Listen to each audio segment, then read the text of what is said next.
So what's going on in the wonderful world of PR these days? Well, we're doing our best, as everybody does, to make our clients famous. I guess that's a general statement.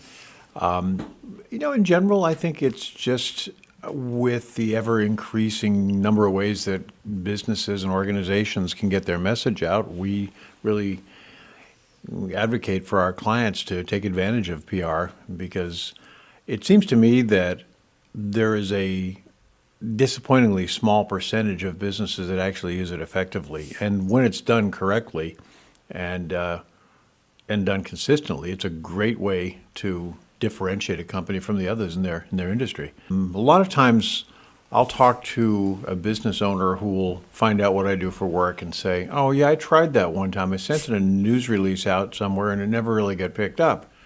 And my follow-up question is along the lines of, was that all you did? Did you do any kind of a follow-up? Did you try and communicate with those media sources? Are you sure it didn't get picked up? Did you actually read and go online and look at the publications? Because there's a waiting period of time a lot of times with media. It's not as much today where things are more online, but sometimes announcements that you send and hope are going to show up in the next week's edition of the media outlet may not show up for a month, 2 months, 3 months.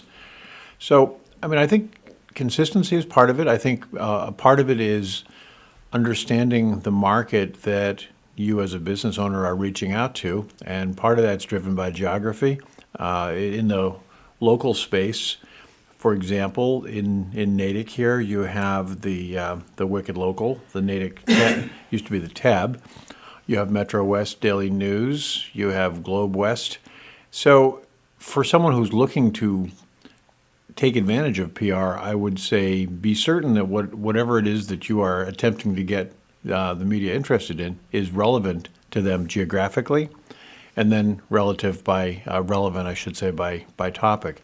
So for an example, our office is down in Hanover on the South Shore.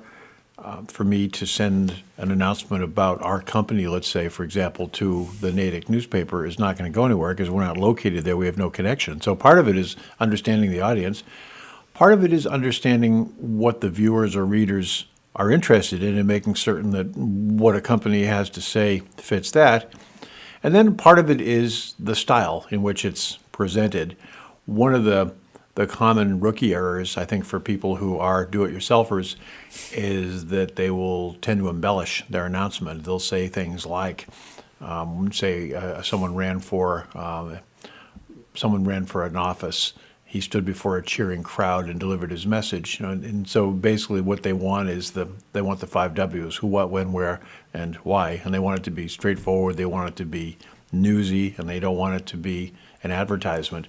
You see increasingly that there's more and more competition in the news media for what they're going to use. So I think it's basically understanding, I would say, is it geographically relevant? Is it relevant by topic? And then is it straightforward? Is it actually news and not advertising? And the example that I tell people is, for example, just take an example. Miller and Sons, a landscaping company, just got a new shipment of rhododendrons. That's an advertisement. It's not news.